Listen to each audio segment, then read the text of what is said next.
To order the meeting of the Clarkston Board of Education, if you could all please rise for the Pledge of Allegiance. I pledge allegiance to the flag of the United States of America and to the republic for which it stands, one nation, under God, indivisible, with liberty and justice for all. Thank you. Mrs. McLean, can you please call the roll? Yes. Mr. Neeb. Here. Mrs. Egan. Here. Mr. Clark. Here. Mrs. Love. Here. Mrs. McGinnis. Here. Mr. Heyer. Here. Mrs. Crane. Here. Thank you, Mrs. McLean. Item 1.3 is the reading of the public statement. This meeting is a meeting of the Board of Education in public for the purpose of conducting the school district's business and is not to be considered a public community hearing. There is a time for public participation during the meeting as indicated in agenda items 3 and 9. Item 2 is the approval of the consent agenda. May I have a motion, please? I move that the Board of Education approves the consent agenda as presented. Support. Motion made and supported. All those in favor, please say aye. Aye. Any opposed? Motion carries. Item 3 is the first opportunity for citizens to address the board. You are given 2 opportunities to address the board. Under this item, item 3.1, you can request to address the board about any topic that is on tonight's agenda. Under item 9, you are welcome to address the board on any topic. When making comments, please state your name and address. Direct your comments here to the board president. Each person may speak for up to 2 minutes. Per established procedures, the board will not respond to questions or interact with the speaker during public comment, although we may refer the matter to the appropriate person in the district for further follow-up. Item 4 is our superintendent update, and I will turn it over to Dr. Ryan. Thank you, President Crane.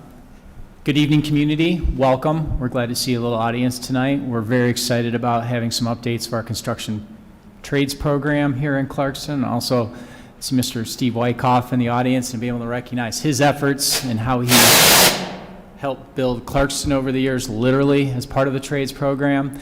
And I'm excited to also be able to welcome our community group, members of the Clarkston Preservation that are here to also be part of our evening's events. We also have Mr. Bob Isgrig in the front wave, who's here on behalf of the Tamara Vandenberg Ferguson Foundation, and will be part of our events this evening as well. So excited for our board meeting tonight, and I also want to wish, as this is December and as we get ready to kind of wind down this first half of the school year into our holiday break, that everyone has a safe and wonderful and incredible time off to be able to engage with family and to come back hopefully rested and ready to go, as I know our students will be in January. So thank you, and look forward to a good evening.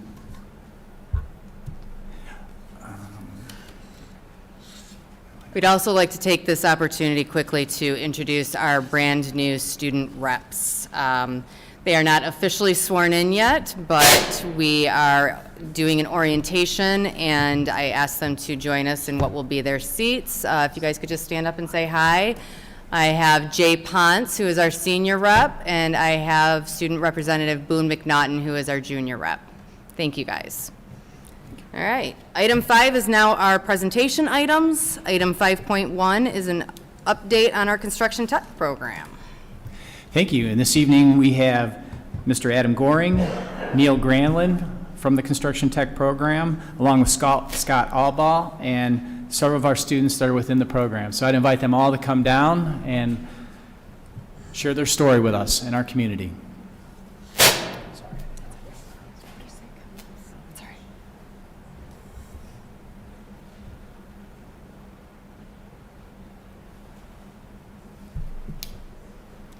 Don't all come at once. Well, thank you, ladies and gentlemen, for this time. I'm Adam Goring, the instructor for the Clarkston Construction Technology Program. This is our team behind us here, some of our key partners and members of the class, students as well. And I just want to say, first off, just to thank you for everybody and all their support. This has been a great experience for me. This is my 6th year now into this program, and it's been an amazing experience for me.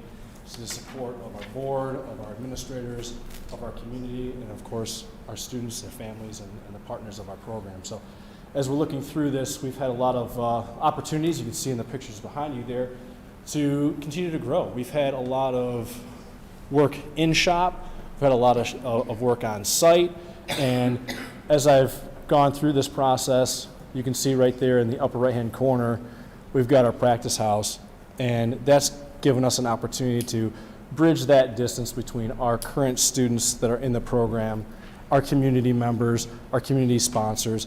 They can come in, work with the students, see what their skill levels are, and then take those skills and apply them into the real world. They interact with those partners, and then as they continue to grow in those experiences and those relationships, leads into jobs, into opportunities, and career paths that we hope to have for years on end for them as they move forward. So as we look at some of the other opportunities there, we've also got our clubs and competitions. Some other speakers here will talk more detail about that, but just as a note on that, many of our students participate in our club and in the skills program, and in the past 5 years we've had 7 gold medalists in that program, so we're going to talk more specifically about that. So I just want to say how thankful I am to be here, what a great time of year it is right now to be thankful, and to look out into the future and say, how can we take some of these opportunities and some of these existing programs that we have here, and how can we continue to grow with them? We've got the partnerships, we've got the talent, we've got the students, we're continuing to grow in our numbers. Could we take that and potentially lead that into something where as a district, maybe we're considering looking at getting into a independent home build or into an independent home restoration project that as a district we are supporting? That's something we'd like to look into and consider as we move forward. So that's what I have to say for right now. Mr. Take it from there. Neil Granlund, you just heard him say Mr. That's the kids call me Mr. I guess Granlund is too hard to say, so it's Mr. They asked me to do a little bit of the history here of our program. And probably the better person would have been Steve Wyckoff himself. I didn't know he was going to be here. That's wonderful. But there's a lot of people to thank for this program. As this program developed, I came back out of retirement to come into this program. I've retired several times from Clarkston Schools, but I've been back, first of all, to take over some of the STEAM, I think it's called, at Sashabaw Middle School when the teacher fell on the stairs and had an accident, so I took that over for a semester, then came back. When I saw this was open here, this is my kind of program. I love this. I love the kids that work in this program. We developed, I started at Clarkston, what was Clarkston High School, Clarkston Junior High School now, and it's been great to be there in that building and to watch what's going on in this community, to see Independence open up, Independence Elementaries, Springfield Plains, and all the new schools and all the additions and everything going on. Because when I came here to Clarkston, it was a one stoplight town. There was only one fast food restaurant in Clarkston. It was called Champs. There was no restaurants downtown to speak of except maybe the Village Cafe. And I've seen it develop, and I had no idea. Coming from the Upper Peninsula, I thought this is my kind of town. Just a little town, just great. I think I remember when I took over as first head coach of the soccer team, that we'd go down south and we were in Royal Oak and they would say, oh, the farm boys are here from Clarkston. Well, that has changed a lot these days. The farms have closed and the subdivisions are open. There's a lot of people to thank for this program. I remember Connie Bruce in the building of this program and construction, Dick Moskovic, Steve Wyckoff, of course, and Jeff Paraso. I came in as Jeff Paraso's health was going down, and it has been healthy for me to be there, and I'm thankful that you guys will have me there. Today our program is working not only to help kids in a new and different surrounding what they have in a regular normal classroom. It's quite different being in a classroom here. I don't feel like I'm inside of 4 walls all the time. As I taught architectural drawing, and I loved it, and I loved being there. But right now, these kids, to see their success, more success than they've had in any other class, is just wonderful.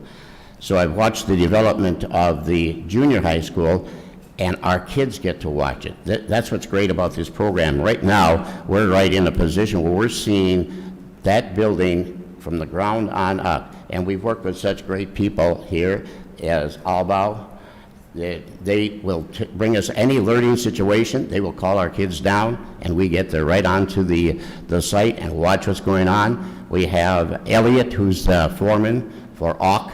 He invites us out. We saw that gymnasium from nothing. Watch the walls going up. It has just been wonderful. I'm just so happy to be with this program, and I think the kids love being with this program. And I had one more thing I wanted to mention. Yeah, we can't wait to see that new junior high school, and our kids are, and the new construction tech building. We are crowded. We are jammed in there. We have to move equipment around to plug in something else. When that opens up, that's going to be just so wonderful. I hope I'm still here to see it. I am 80 years old, but I'm going to try a few more years because my grandson's in the program. So I'm waiting to see what that new building is going to look like, and amazing. I know it is. The part that's done now is amazing, and I'm glad that our kids get to be a part of it. Maybe we could actually get out there and have each of our students lay a brick. Love that.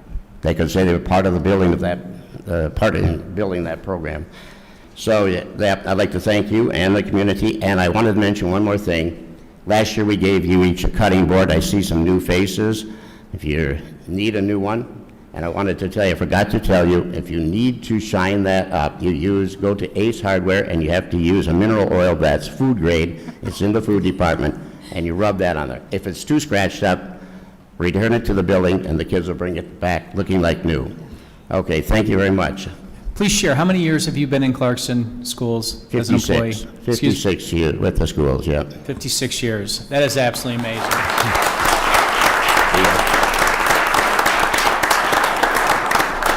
I might be 80 years old, but last summer, I got to show you, if you want to see a picture of a fish, I caught deep sea fishing off of the Waikiki Beach with my grandson, who is in the program, and I caught a 108-pound ahi tuna, and it is almost as big as I was. I'm still at it. I'm ready to go a few more years. Thank you. Thank you.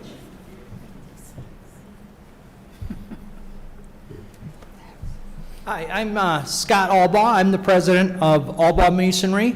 We are the mason contractor that's building the new school. We couldn't be happier to be involved in the community. We started with Mr. Wyckoff, and we are thoroughly thrilled with where it's heading. We have an enviable program there. I am a board member of the Masonry Institute of Michigan, and this specific program gets talked about considerably. And I just want to say that I'm glad to be part of the community. And I couldn't be prouder to be helping these kids. Sorry, it does get me down. Thank you. I'll just jump in and talk about that. So just on behalf of Scott here. So when I first started here, Scott was on board. Anytime we ever needed anything, he said, I'm in, I want to be part of it. If I need somebody on the advisory board, he would sign up for it. If I need somebody to come in and help with a project, that project house that we've got in the back doesn't happen without him. He's come in, he's donated the materials that they're standing on slabs of concrete that Clarkston Schools has never seen a bill for.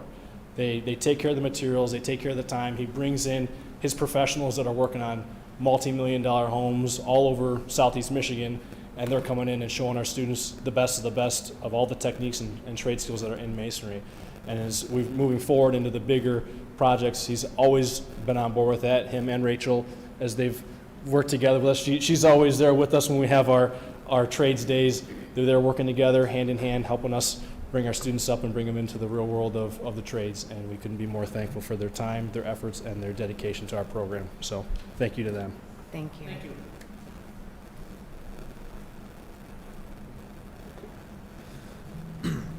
Hello, I'm Duncan Ruby. This is my third year in the program, and to put it lightly, I've had a blast. It's been a lot of fun.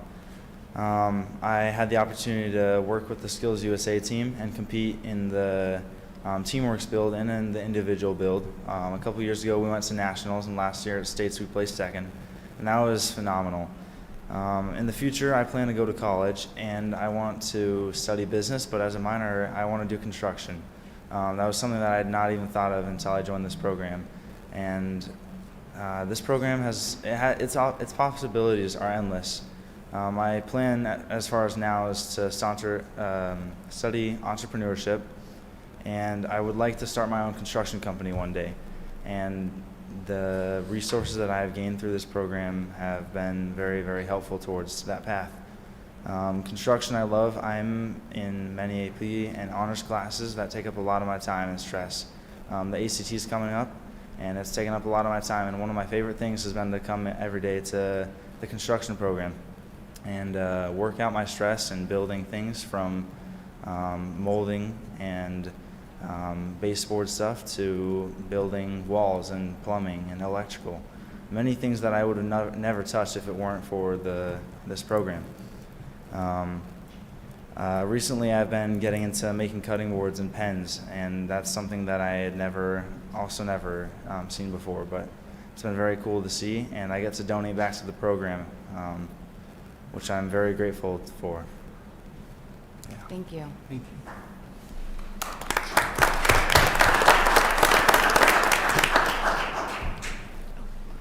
My name's Avery Evans. I am a junior, or excuse me, I'm a sophomore, and it's my second year in construction.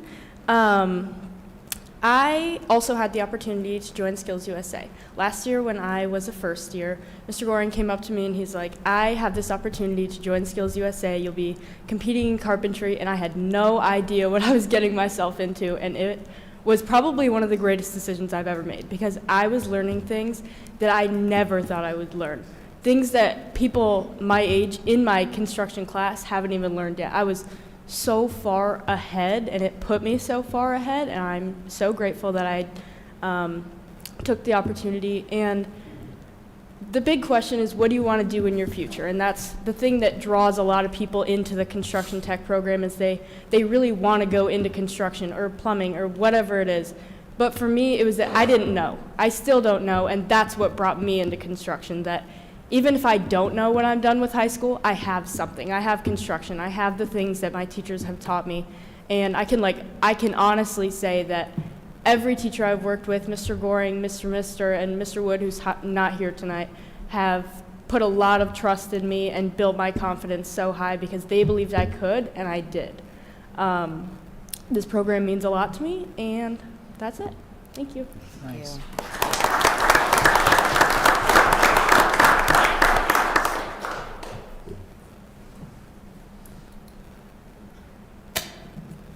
I'm Carson, and I am a sophomore at the high school. This is technically my second year, but I've only been in the class program for 1 year, and it's been great. Like the other kids were saying, you get to meet new friends and to just meet new peers that have the same interest that you do, and it gets you to learn new things that other classes don't. Like, I remember last year in ELA just sitting there wondering, listening to my teacher teach, just wondering, like, what in the world does this have to do with, like, my future life? And that's not what construction is, in my opinion. You learn, like, skills that you will probably use throughout the rest of your life. And like I said, I'm currently not in the class. I'm in the construction club. Due to scheduling issues that I had. I needed some credits that I needed to get this year before so that I could graduate. And when I told Mr. Goring about that, he offered me this club, and it's great. It helps me to keep my skills sharp and to also see the friends that I've made. In the future, I'm hoping to join the class next year and senior year, so I'll graduate with the class, and I'm hoping to one day work for a trade company. I don't know if that's in like the electrical field or the roofing, or just I'm hoping to either one day own my own business or just work for someone in the trades. Thank you. Thank you.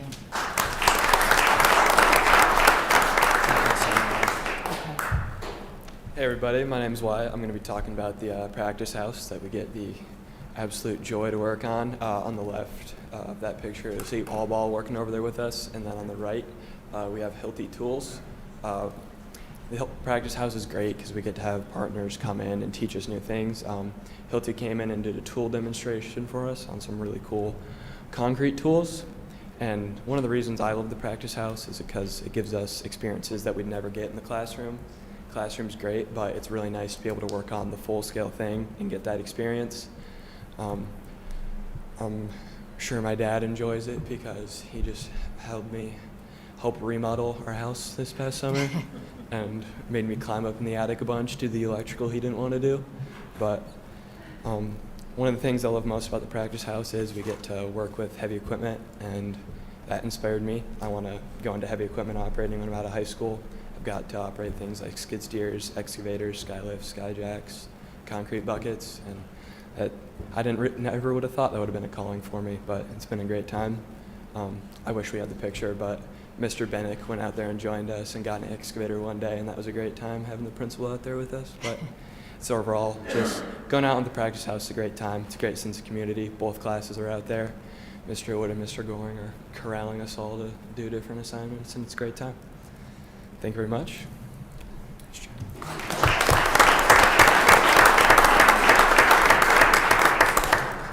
And that wraps it up for us, unless we have other questions. And I just want to once again say thank you so much to the community, to our families, to these students, this staff. We're nothing but that which we've been given. It's a great blessing to be here, and we're just looking forward to seeing where things go from here as we move forward. Thank you very much. Thank you, Mr. Moore. Does anybody have any questions or comments they'd like to? I have a comment. Mrs. McGinnis? Thank you, President Green. What I love so much about what I just heard is that we haven't just developed a class of tradesmen, but we've developed entrepreneurs. And I think that that is something that is not really easy to teach in a textbook kind of environment. It's more of an engaging, hands-on. I come from a long line of skilled trades. My grandfather was part of building Empire State Building. He was also a striking millwright for the Ford Rouge plant. And all my uncles were tradesmen. So none of them ventured out to become entrepreneurs. And I just love how you've taken the skilled trades and helped them see that they can be their own bosses. And I think that that is so much more important than sometimes the class book work that they can learn. And so I really greatly appreciate not only the teachers and what the teachers have done to them, but the support of what the community has provided for them also. Thank you. Thank you so much, Mrs. McGinnis. Does anybody else have anything they want to say? No?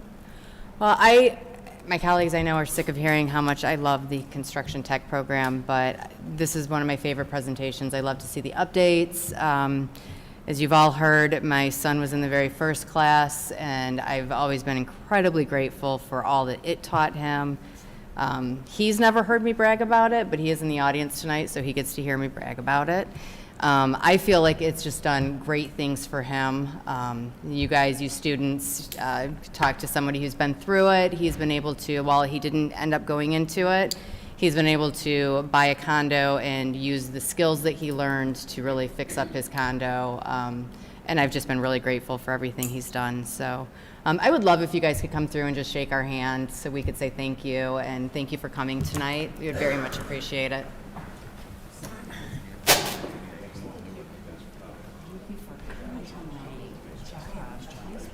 Thank you so much. Congratulations. Thank you. Thank you for coming tonight. Thank you so much. Thank you so much for coming. I hope you're here many years. Thank you so much for everything you do. Thanks, Mr. Curry. I appreciate it. Yeah. Thank you. Should. I gotta see if you can. That wasn't written down. That wasn't all written down. I don't think it was. He was a millwright. Oh, yes, he was. Absolutely. Might have some free time on Friday. All right, thank you. That was our first presentation, which I loved. And our second presentation, item 5.2, is a recognition of Mr. Steve Wyckoff. Thank you. I get the honor of carrying the ball on this one 100%. Mr. Wyckoff, if you don't mind, come up to the podium.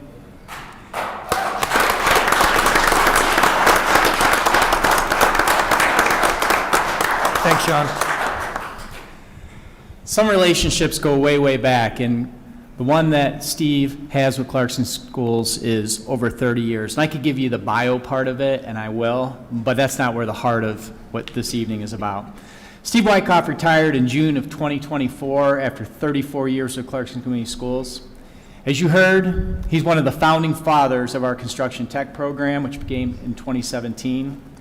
Other positions held by Steve: sub-custodian, freshman assistant football coach, PE teacher, and various roles as a community ed instructor, buildings trade instructor at OTC, and paraprofessional. Steve had so many different roles as part of Clarkston Community Schools.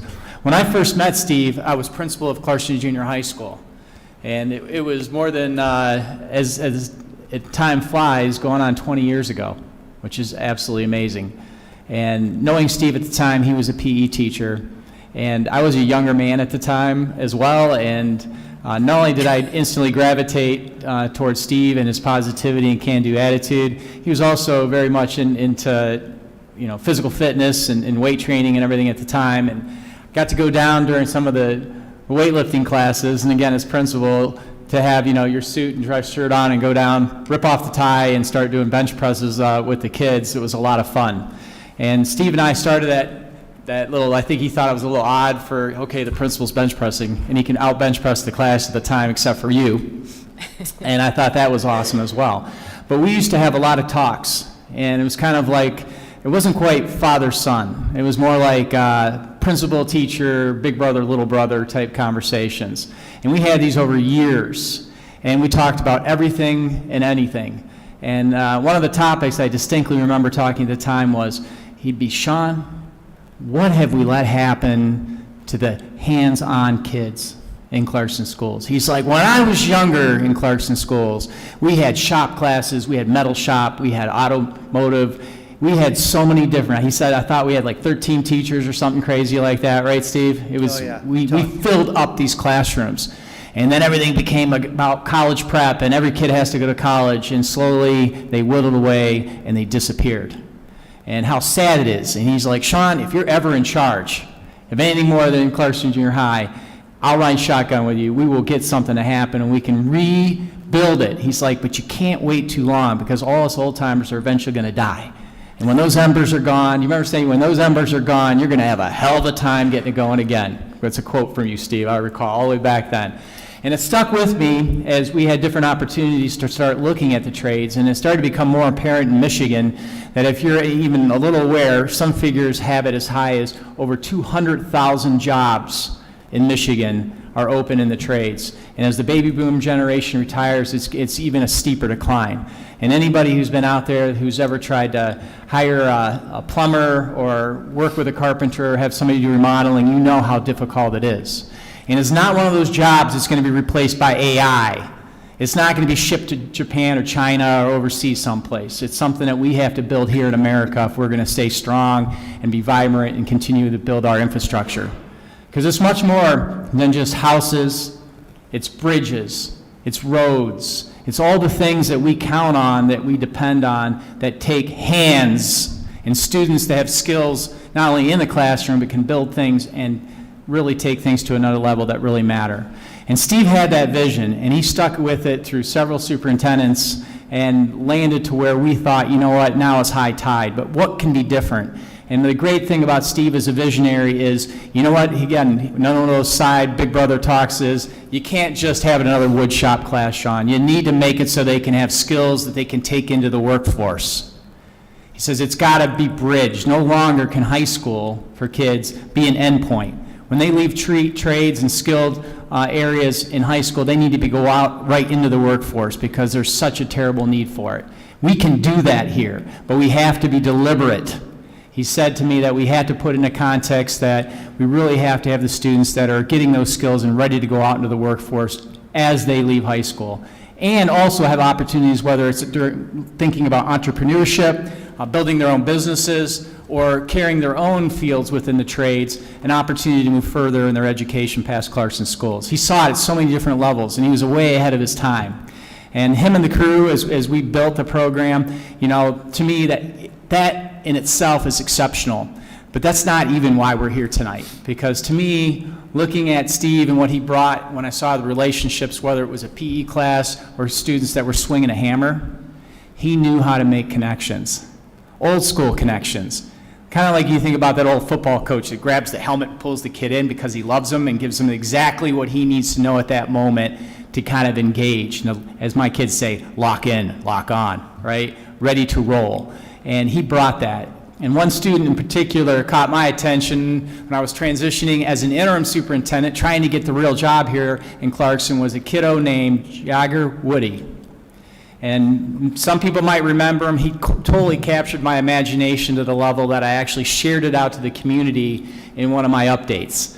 And what was cool about Jagger is that, or actually, really out of respect to him, Woody, because that's what he'd want to be and always wanted to be called, is that I went out and visited work going on at the Clarkston family farm, and Woody was standing there on top of a roof, and I said hello. He popped down. He immediately grabbed my hand. I can still remember to this day, firm handshake, looked me eye to eye, and he's like, you know what, it's good that you're here because you need to see this. Immediately, he had me, so I said, okay, well, what am I here to see? He took me around the work site, had an incredible grasp of everything going on and what he was doing and what they were building there. And he told me that, you know what, if you're paying attention, you think this is neat, you have to know from a student perspective that this is incredibly important. You have to know that teachers like Mr. Wyckoff make a difference. I've been raised by my grandparents, and, you know, I've had some tough times. He's like, but I got a lot of pride, and I know how to work hard. And when I showed up to Mr. Wyckoff, he was able to capture that with me, and he got me not only on a track that I wanted to be, but I know where I'm going. And you know what? It gave me goosebumps at the time. It still gives me goosebumps thinking back to that day because Woody knew where he was going. And he might not have been in the old days being like the early 2000s, been ready for, going on to, astrophysics. But he had skills, and they were with his hands. And he had abilities to go to college, and he did. He went to Northern Michigan University, and he graduated. And it was beg, borrow, steal to try to help support him to get there. But Steve made it happen. And that's just one kid. You have to understand the number of students that Steve affected and influenced over the years, besides Woody here behind me, is without number. They're out there. They're out in our community. They're working. They're giving back. They're engaging in kids in their own way and helping build our community. And I can't give any more higher respect or nod to a person or human being than one that has that kind of depth and ability to affect the lives of children. I have the utmost, deepest respect and affection, and just of all the people I've come across in education, Steve Wyckoff is towards the top. So in looking at being able to honor him tonight, we want to be able to not only look at his accomplishments in here in Clarkston, which is one piece, and I just want to say to everybody, if you could please give him a hand. Thank you, Steve Wyckoff.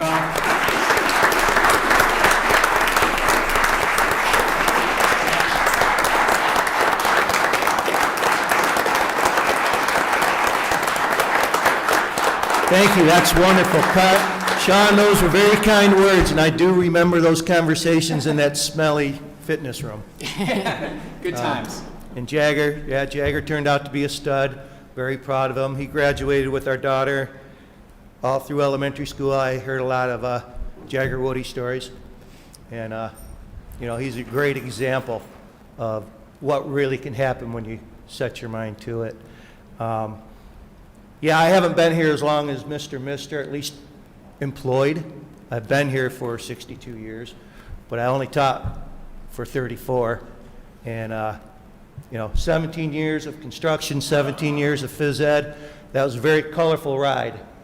I remember 1990, Tom Morris, nail gun, right through the foot, right to the floor. It's never a dull moment. I take my granddaughter to daycare. I run into the adults. They have as much gray hair on their face as me, some of them. They go, "Hey, Coach, how you doing?" "Hey, Mr. Wyckoff." I'm going, "My God, am I old." But thank you so much. I want to thank my number one fan, my wife, Nikki. Raise your hand.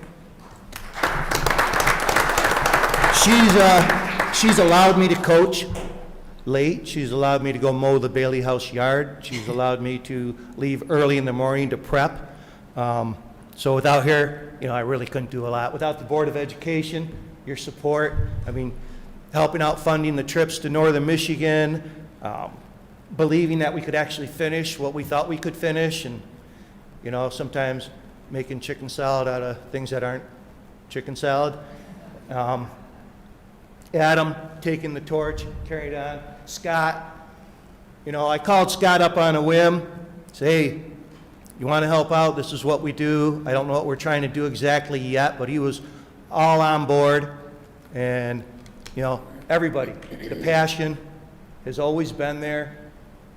There's never, ever not been any support. There's no way this program could be bad because of the support the community gives us, the optimists give us, the Board of Education, the parents. I just happen to be the lucky guy to be in the right spot at the right time. So it's kind of how I view it, and anything I could do to help the kids, or their parents, or whatever, you just go ahead and do it. And I'm looking out there now. You got Lucas over there.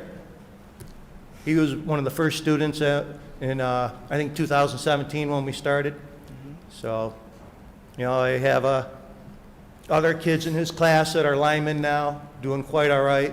There's others who've graduated and are now journeymen down in the Carpenters Union. There's several out there who are project managers who graduate from Northern Michigan, Ferris. It's amazing what can happen. And I'm going to go back to Jagger Woody, is every time I talk to him, he's like, "I just didn't think I could do this till you told me we could, or he could." You don't know what you can't do. You just got to keep plugging away. Sometimes it's not real fun. So what? It's just rain. So what? It's just snow. Your fingers will get warm. You can get in that air-conditioned building later. Just got to suck it up and get done. So I feel like we did that. I feel like Adam's taking them the next step. I know when they work with Scott and they're mixing that mortar and carrying those blocks, I did that. That's great stuff right there. That's character building. I remember my old man, we would build houses from the footings through the shingles. "Dad, they got a forklift. We can move all those blocks with that forklift." "Oh, no, we can't. We're set those right there, sir." And then I'd get to move them. Same thing with the shingles. So it always seemed like Dad had them drop the lumber at the road. So, yeah, I didn't like them then, but I love them now. So, once again, thank you so much. It's quite an honor. Preservation Clarkston, the work they went through, these people behind me, to get that Bailey House going, I don't know anybody in the country who would go through that. And Sam Morocco, every time I had a problem, he was out there. He wasn't just, "Well, Steve, you just got to do this." I go, "Sam, what do you mean?" And he'd come out with his tool belt on. We'd have some colorful conversations, and we'd get things done. Without these people backing us, that project never, ever would have got completed. And Sam, I just want to thank you. Every time I know I felt like quitting, even though I just talked about not quitting, but I sure felt like it a lot. Sam's a little old school himself, and would have some good conversations. Well, in that spirit, Steve, don't go anywhere, but you can step a little left. I have two individuals because I'm going to call up in a sec, but another area that you and I used to talk about was the lack of support financially and otherwise for students to take the next step past high school. And I already mentioned that whole idea about making students being able to be work ready as they leave high school, but knowing that there's other type of education and training, not only to get more skilled in a particular trade area, but also to achieve a level of associates or bachelor's or higher in construction management, or all those different things that are absolutely critical to the trades as well. And in that, we kind of looked at the big picture, and many of you are familiar when we do our senior awards night in the spring, to where we hand and be able to celebrate students that are receiving scholarships to be able to pursue on their next level of education. And one thing we noted, it was sorely missing. There's practically zero when it came to students that wanted to pursue specific careers in the trades. Careers in the trades, again, can be a program that they take right after high school to learn a specialized skill. It could be 6 months, could be a one-year program, it can be an associate's, or they can get a full-out bachelor's or beyond. And all those levels cost and take resources, and it breaks my heart to think how bad this country needs people working in those fields, and there's not the level of support there are in a lot of other areas. So I called upon and looked to our larger community to be able to look forward from this point into the years past, to be able to support that dream that Steve had of making that available to everyone. And kind of in his honor, and with support of two different groups, which I'm going to call up a representative right now from each, we're going to look to seed money moving forward, not only this year, but next year, the year after, in 100 years from now, hopefully, for the support of this in our community. So this time, can I Ms. Joette Kuntz on behalf of Preservation Clarkston, and Mr. Bob Isgrig on behalf of, and I want to mess this up, Tamara Vandenberg Ferguson Foundation. If you'd like to both come up to the podium right now.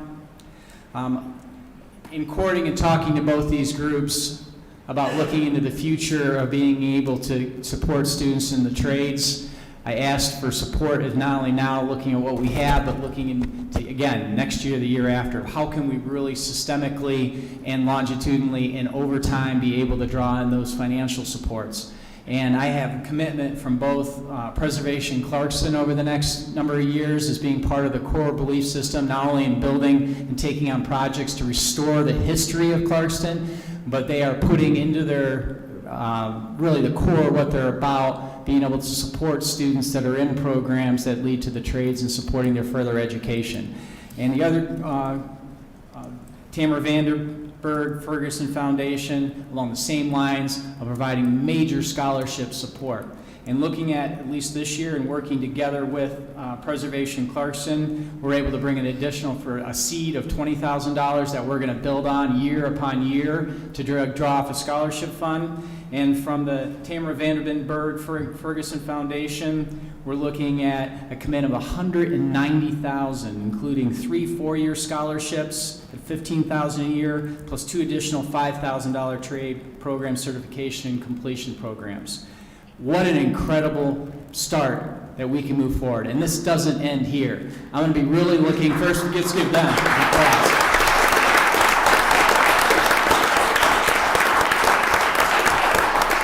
I'm hopeful that these organizations can help draw on our community as a whole to support students in the trades, because we can't not move forward. We need to have the individuals, the kids that you saw today, have those financial resources and supports so that we as a community and as a country can move forward with support for the trades. So I'd invite Joette real quick if she'd like to say a couple words, and then also Mr. Isgrig.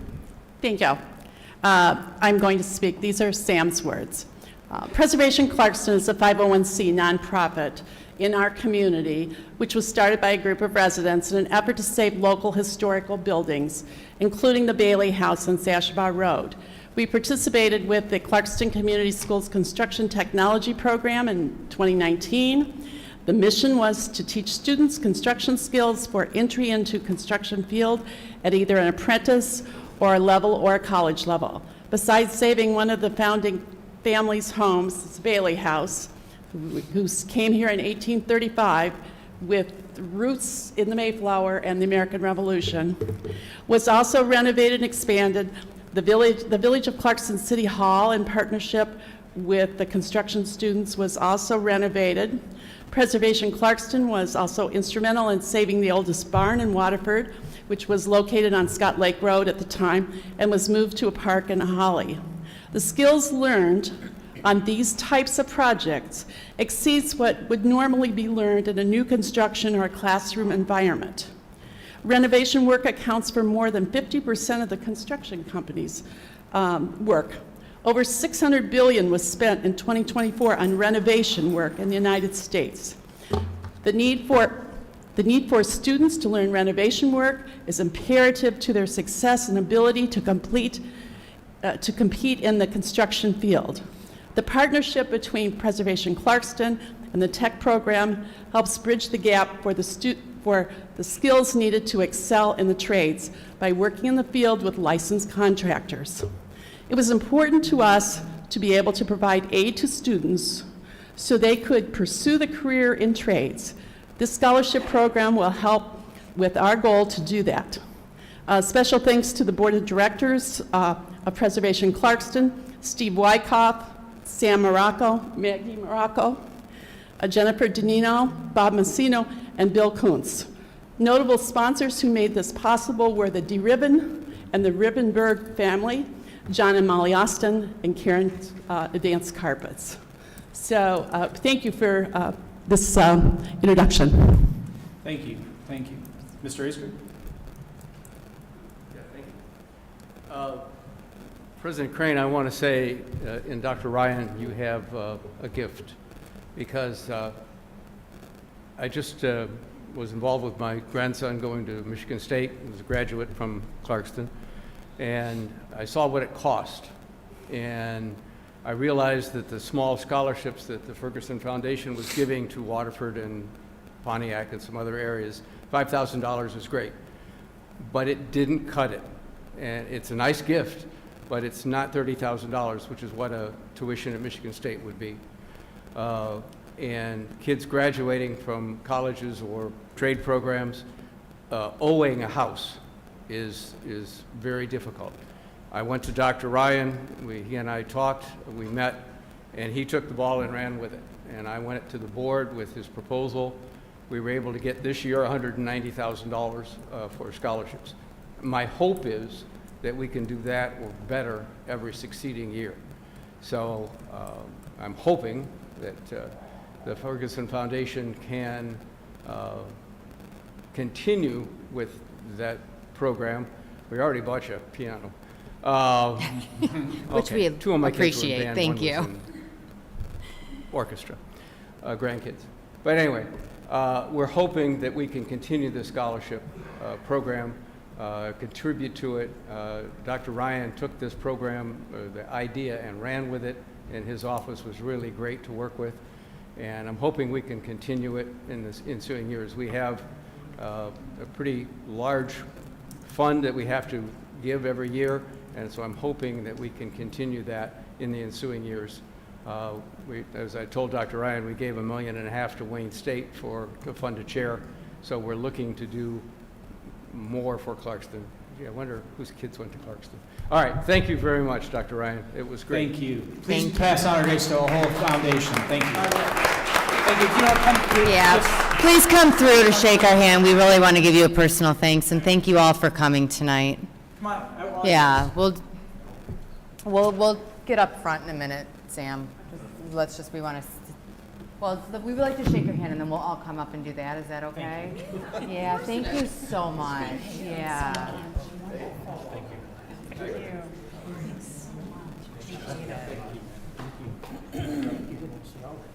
I mean, thank you, Mr. I got chills. I have kids in college. I know. You're right on. Thank you. Yeah, well, yeah, exactly. Is this all of us? We can see you guys. No, all of us.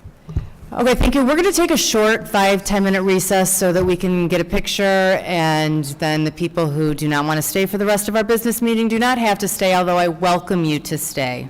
So we're going to take a quick recess. Thank you.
Veen, thank you very much, everybody who's come. We appreciate you.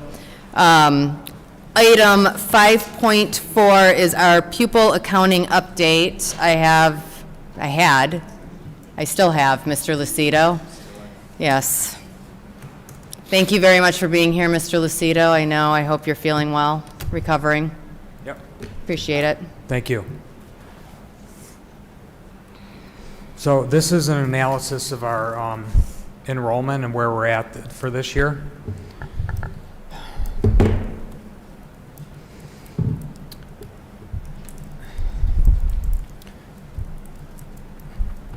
This first slide here is a breakdown of all of our FTEs. I want to define what these mean for you in the middle of the page here.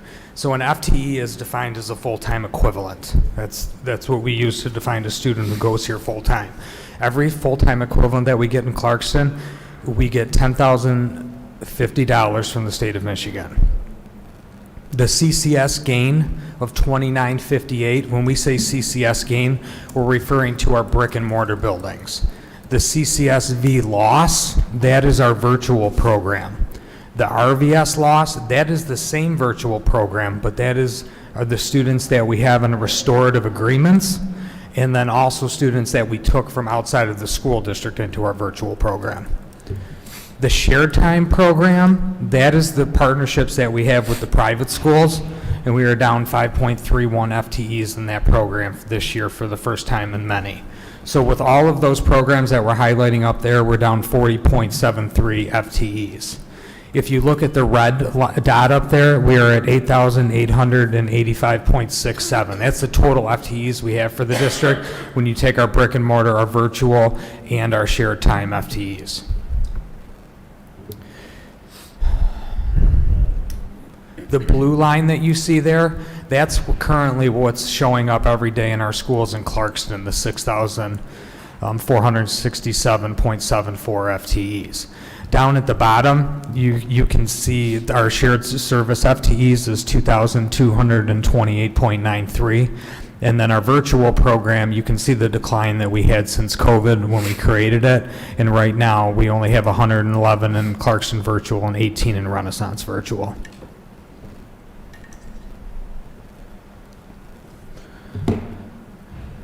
This slide is a comparison to the heads versus the FTEs. So when we say head, that's a student showing up in Clarkston or showing up at one of our private schools, and then the FTE is actually what we're able to collect.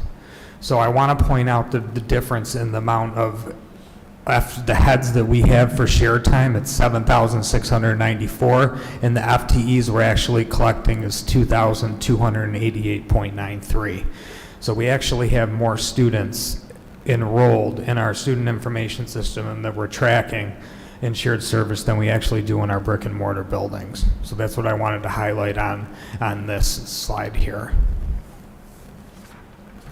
This is the students by grade level. A couple things that stuck out to me here. The shared time, we are very heavy in the secondaries, and that is that is excellent for us because we're collecting more of an FTE on those heads in the secondary because they're taking more non-core classes in the secondary than they are in the elementary. Also, our virtual program, if you look, young 5s through 5th grade, we only have one student in elementary virtual right now. So the teacher that we have, she has wide range. She's teaching from young 5s, she's teaching all the elementary student all the way through 12th. And over the last few years, she's done every grade level in our school district. So it is really phasing out organically in the elementary. This is our key subgroup enrollment. ESL, special ed, those are pretty consistent. That huge dip that you see with free and reduced lunch, that's when they had to stop filling out paperwork to get free and reduced lunch when we did free lunches for everybody. And then there's been a spike in the this year, but not much. It's not something that we're studying or looking deeper into. This is the attrition data that we have.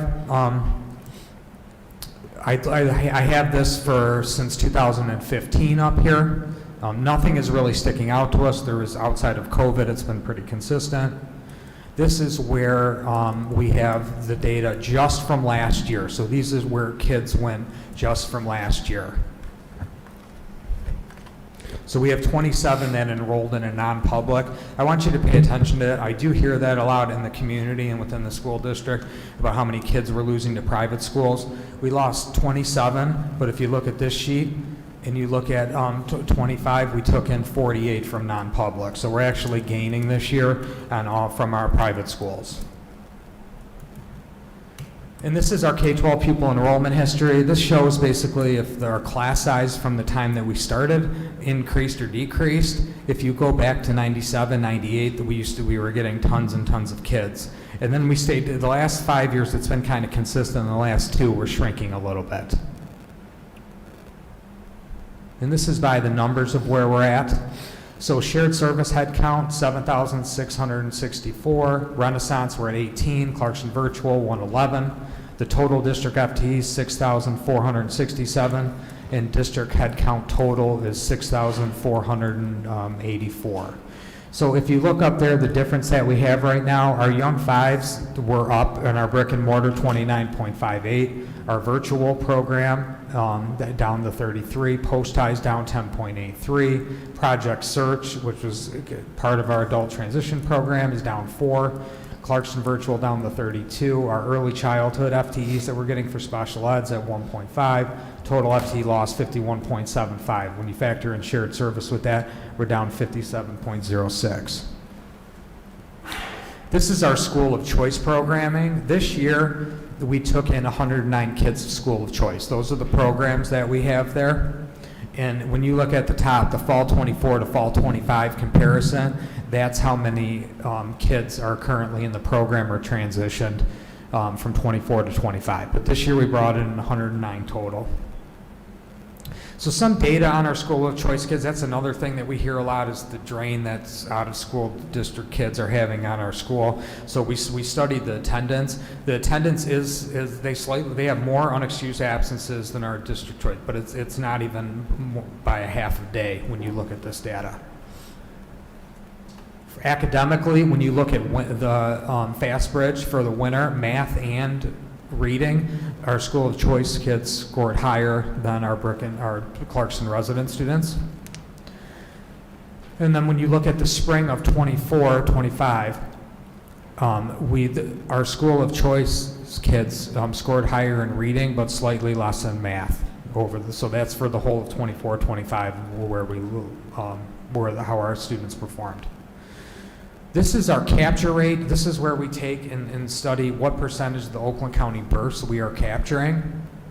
And if you look over the last couple of years, 5.34, 5.16, 4.93, we have elevated a little. This does have our school of choice numbers on here, and we did make an increase at that time. So our capture rate has gone up based on our school of choice. So there's a correlation between that going up over 5, where it's been steady more in that 4.2 to 4.5 range.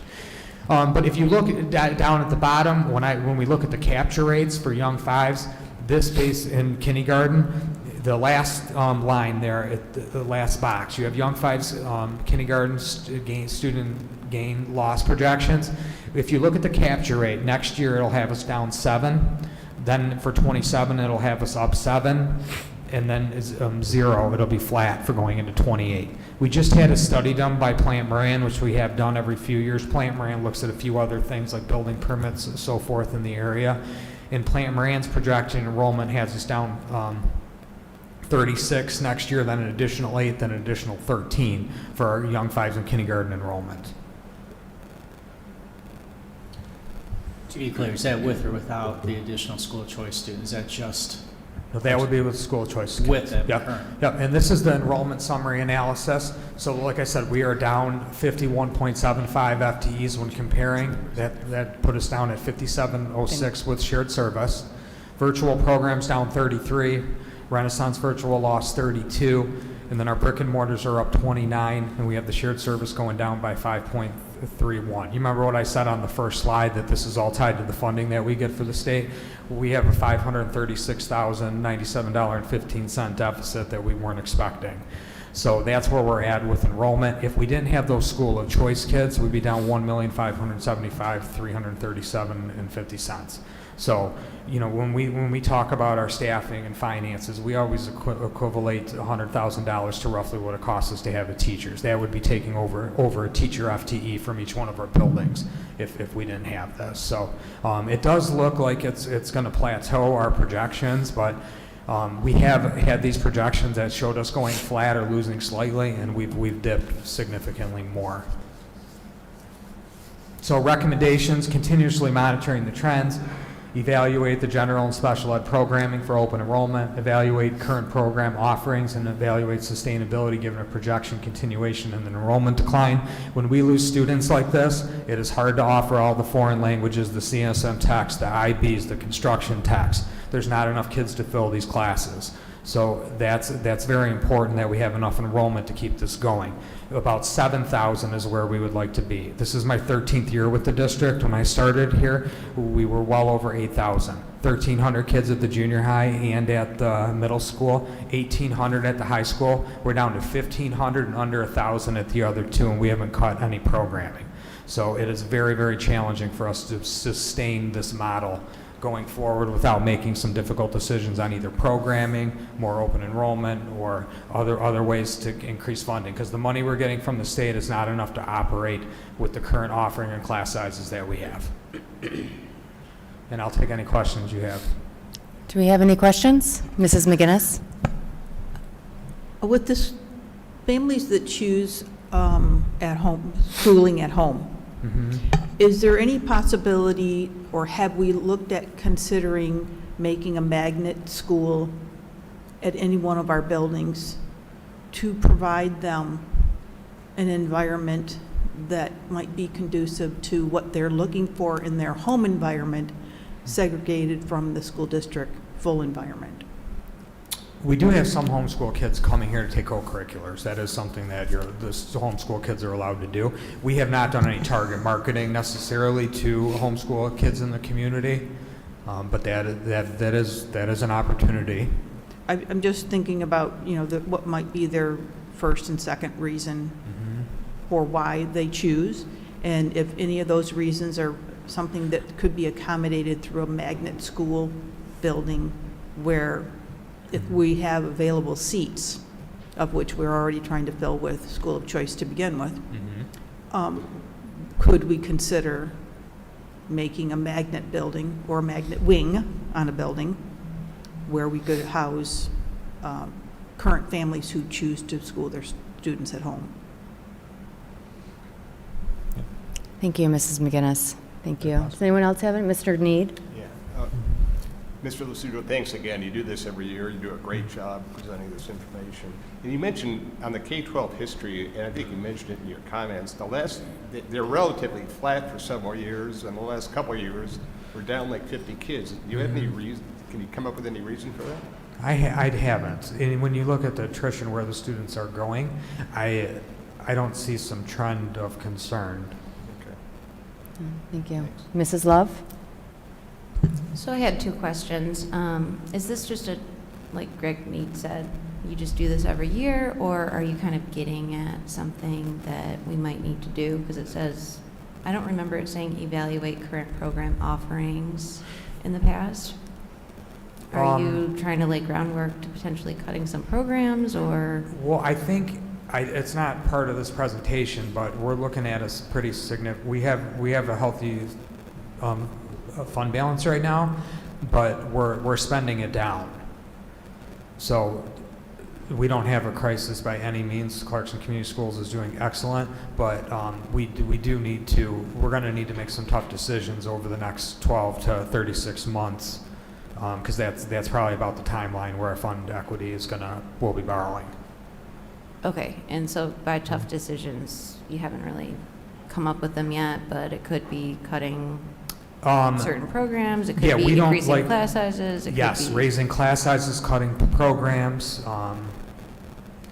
cutting services to students. Most of our budget is staffing.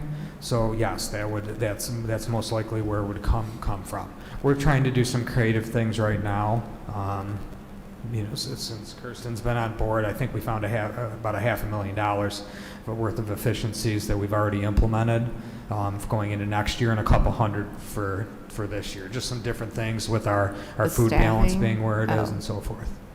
But yes, we probably can't run all the programs that we have, keep the class sizes exactly the same without getting into a borrowing issue within about 36 months. Okay, and would you be willing to add a recommendation that we invest in programs that attract students into our district, such as gifted programs, things we've talked about in the past? Yep. Yes, I think a marketing program for those programs would be good. I think something else to look at too would be doing some general open enrollment for the middle school and the junior high and the high school would be some of my recommendations, very limited to offset where we're at, because I think those students would come. We've had specialty program, open enrollment programs for years now, and if you look, we have 109 kids, and 72 of those came from the general open enrollment. But if we don't have a problem we could still add more school of choice kids for younger grades. We wouldn't have to add open enrollment for middle school. I don't think we're there yet, right? You're stealing my thunder from the next couple board meetings, but we're looking at a $5 million deficit roughly. That's how much money we're taking out of the bank annually going into next year. So if we only had, even if we took every kid that wanted to come here for our younger open enrollment, it was only 115. Now, even though they all applied, we're probably going to have, realistically, if you guys said, John, take every, and Sean, Dr. Ryan, take every student that wanted to come here, young 5th through 5th grade, I bet you we would have ended up with 95, 100 if we were lucky. That's $250,000. We have a $5 million structural deficit that we're going to need to correct over time. So that's why I'm thinking, it might be better to look at some other programs, do some targeted marketing, like Mrs. McGinnis, and sir, I think you were suggesting with the specialty programs, but that probably won't be enough in my estimation if you're asking for my professional opinion. Okay, thank you. Mr. Lucido, can you go back to the cohort graph, please? Cohort? The one with the colors on it. One that goes down. That one. Does kindergarten here include young 5s? Yes. So that's why the kindergarten class size is way bigger than 1st grade, because some of those kids stay for kindergarten? Thanks for clarifying that. Thank you. Do we have any other questions or comments? Mr. Clark. So in the few years that have been here, like let's say the last 5 or so years, I've noticed that there's quite a few new subdivisions in Clarkston. Are we getting any students that are moving into those subdivisions? Because it seems like Clarkston's growing with, again, I can think of several new subdivisions. It just seems like Clarkston's growing. Are we not pulling students from there, or is Clarkston attracting, I guess, an older crowd that they don't have kids, or? I'm speculating. I don't have hard data. I think what we're seeing a lot in Clarkston is people don't leave. It's not a community that people leave and newer, younger families are moving in. I do think that those communities are attracting young families, and that's keeping us, where we're at. But I don't have hard data to tell you that. That's just my perception. But we're not having like that new subdivision that's being built on, like Walden and Sashabaw. There hasn't been like a huge influx of students from that that we've seen or been like, oh, this is fantastic, let's add another section at all these schools. So that's kind of where, we're not seeing it yet. So it was tough to see the decline. We did not expect that this year. Thank you. Is there anything else? No? Thank you very much, Mr. Lucido. I appreciate it. That wraps up our presentations. We will move on to item 6, which is our action items. Item 6.1 is approval of personnel changes. May I have a motion, please? I move that the Board of Education approves the personnel changes as listed on the attached sheets. Support. Are there any questions or discussions about the personnel changes? All right, seeing none, all those in favor, please say aye. Aye. Any opposed? Motion carries. Item 6.2 is approval of the construction change order. May I have a motion, please? I move the Board of Education approves the construction change order for Metro Electric in the amount of $52,814 as presented. Support.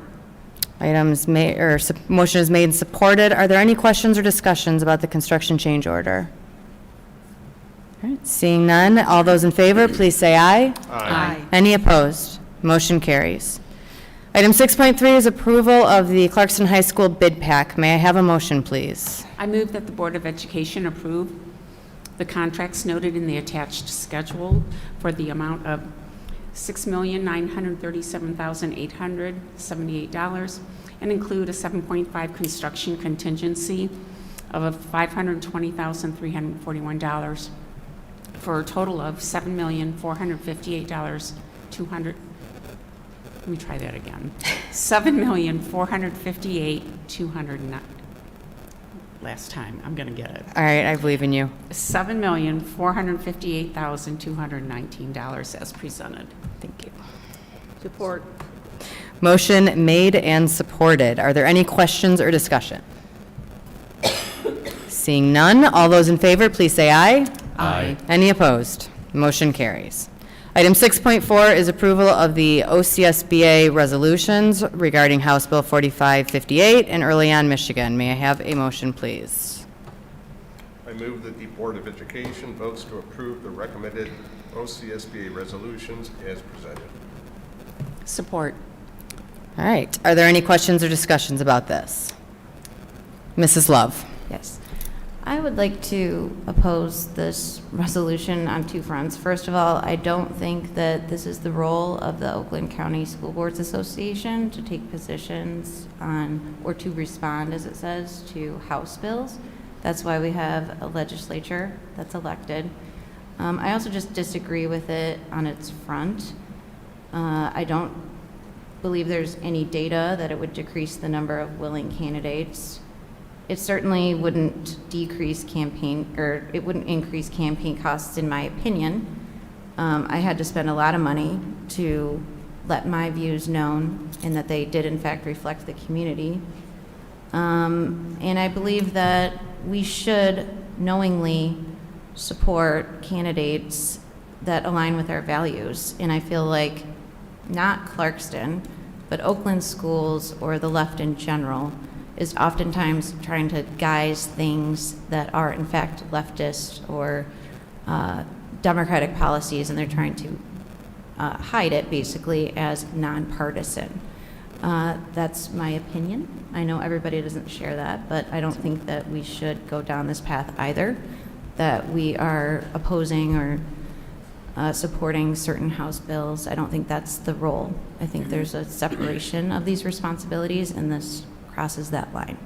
Mrs. Love, can I just ask, because as the person who's on the OCSBA board, we recently talked about kind of more like we do at delegate assembly and taking each resolution separately rather than having us vote on, because you said, are you only opposing the first one that was in this and not the second one? Yes. Okay, so it would have probably worked better for you had we done these separately? Yeah. Okay, I will take that back to the board of directors because that has come up very recently. Okay. So I appreciate that, thank you. Is there any further discussion or questions? It's great. Is it possible to separate? Do we have to have one resolution So- for this board for both, or can we sever these two? As the committee of that chair, someone else just asked me that and I allowed them to separate it. So I would say that we could separate it as well. And as a point of order, we're not actually approving the resolution. We're approving to OCSBA that we support the resolution. Right? But Yes. it's in response to this House bill, and then it's giving history of the House bill, that it's coming up again for a second reading, which leads me to believe that it's a political position, which in fact kind of goes against what this resolution is even about. So, go ahead. I agree, Mrs. Love, that OCSBA should not be taking these positions. Like, this is an organization that should focus on professional development for school board members. Yeah. And they are not a activist arm of advocacy. We can choose to do our own advocacy, and if they give us the information and we choose to take a position on this, we certainly could. Yeah. But I don't think OCSBA should be duplicating what our other organizations are that promote this, like the ISD, like MASB, that have a delegate assembly where we can offer our opinions and fully engage on this. But our membership in OCSBA is like we don't affirmatively belong or not belong. It just exists to help us. We don't pay to So belong. Because of that, like I don't know that they can say they represent us. Yeah, so that is something that has come up, especially more recently, and especially since I've joined the board of directors. So I appreciate this conversation. I will take it back. I would love to have more conversation and with the board of directors. I will bring it back to the table. So I appreciate it. Mr. Need, did you have something else? I'm sorry. No? Okay. Does anybody else have anything further? Mrs. Madam McGinnis. President, if it is of the desire, then let's split it, and I would offer a friendly amendment to split the two resolutions, because I do think that they represent two different complete set of questions and values. I also agree with some of the comments Mrs. Love made, and also agree with some of the stuff that Mr. Heyer made. I do think it is our responsibility to provide the facts to our community about legislation that is before our legislative or our elected representatives, so that they may also field their concern to those elected representatives. I do think the resolution number 1 is something that the district could provide factual information to our community about, so that our community can be aware of what the representation of a potential elected board in the future could represent. But I'd be more than happy to provide a friendly amendment to split these two resolutions so that we may vote on them independently. Thank you. How do we do that, Mr. Heyer? I'd be happy to walk us through that. Thank you. Before I do, I just will state as a point of order, like the ballot that we have to return says the board approves all proposed new resolutions as presented. And I don't know that that's the right language. It is probably not, and I will say that the other district that asked me if they could do that, I asked them to hand cross out and write ballot, or resolution 1 and resolution 2. But like, we're not adopting these resolutions as a board. No. Like, we're Approving supporting the OCSBA position. Yes. Right, like these would be OCSBA adopted resolutions that we would support. Correct. So like, I guess I would be uncomfortable with with splitting. motion that states we can split them, but like the motion shouldn't be that we're approving the resolution. Because like, I wouldn't be, we haven't discussed these to approve them as a board, like it's not something we would do. Okay.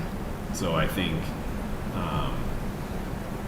the language is wrong on the ballot, so I'm not sure how we can split these into two with a amendment and another motion, no problem. But like, what language do we use for that? Do we say we support the OCSBA position as outlined in the resolution? I think that would be the best way to do it. Okay, so somebody can make a motion to separate, somebody can make an amendment to the motion currently on the floor to separate resolution number 1 and change the language to support the resolution as proposed by OCSBA.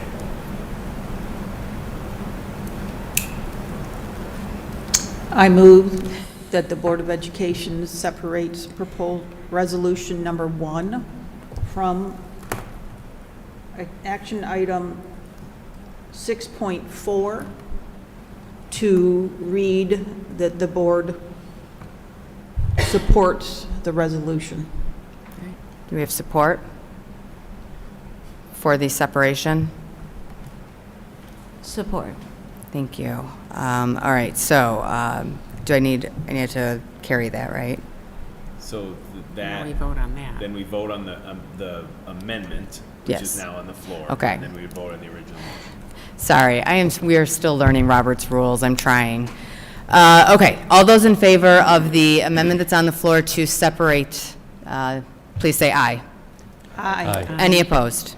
All right, that motion carries. All right, the resolutions are now separated. So now, Now, the motion on the floor is to just approve the first one. okay, Madam President, could we denote that as 6.4.1? yes.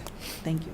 Yes. So may I have a motion for item 6.4.1, which, We already have I that think the motion. motion is Oh. on the original motion is on the floor, but it's only for. only the for, first for the first resolution? Okay, we have We're that We're motion. discussing that. Thank you. And then when you're ready to call for the vote, we're voting on just. the Just one. first Do we have any further discussion on 6.4.1, the first resolution? All right. I know we said we needed a roll call, Mrs. McLean, but I don't believe we do.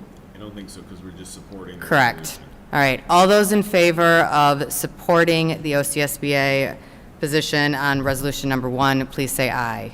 Aye. Any opposed? No. Opposed. All right, I believe that is 5-2. Motion carries. And now, are we on to 6.4.2 for the second one? We have to, we. We need make to the entertain amendment? a motion to support. Got it. And like, this is where I think the ballot is slightly misaligned, because you have continuing resolutions in here too, also. Yes. So is this asking us to support the continuing resolutions as well? And I'm looking at the ballot. I'm looking at the ballot. Because the ballot just says new. Says new And/or amended. resolutions. Yeah, I do not believe that includes the continuing. I think we put the continuing in just as a point of order. Mm-hmm. Okay, so the motion would be appropriate to support the second new resolution. May I have a motion, please? I move to approve resolution number 2 from OCS, excuse me, I move to support resolution number 2 provided by OCSBA. Do I have support? Support. Is there any further discussion or questions about the second resolution? Okay. I just stand by my objection that I don't think OCSBA should be taking the positions. Noted. Thank you. All those in favor, please say aye. Aye. Any opposed? No. Motion carries. Item 6.5 is approval of the annual summer tax resolution. May I have a motion, please? I move that the Board of Education adopts the resolution to continue the process of 100% of summer tax collection until revoked by the school district. Support. Are there any questions or discussions about item 6.5? All right. Seeing none, all those in favor, please say aye. Aye. This is a roll call vote, right? Oh, thank you. Sorry, I apologize. May I have a roll call vote, please? Mr. Need, Yes. Mr. Heyer, Yes. Mrs. Love, Yes. Mrs. McGinnis, Yes. Mr. Clark, Yes. Mrs. Egan, Yes. Mrs. Crane. Yes, thank you. Motion carries. Item 6.6 is approval of ITV studio equipment purchase. May I have a motion, please? I move the Board of Education approves the purchase of TV studio equipment from Key Code Media for a total of $47,118 as presented. Support. Are there any questions or discussions about this? Seeing none, all those in favor, please say aye. Aye. Any opposed? Motion carries. Item 7 is report items, of which there are none. Item 8 is discussion items, of which there are none. Item 9 is the second opportunity for citizens to address the board. Citizens are welcome to address the board on any topic at this point on the agenda. Ms. Nag, would you please go check the list for me? While the sign-up sheet is being retrieved, I would like to remind everyone that speakers will be limited to those who follow the correct procedure, so please fill out the sign-up sheet as directed. I would also like to remind everyone that calling out individuals in this forum is inappropriate and personal attacks will not be tolerated. Anyone who engages in criticism of and/or a personal attack of an individual, whether by name or any other means of identification, will be prevented from doing so. Please keep your remarks and your attention directed to the full board, and you will have 2 minutes.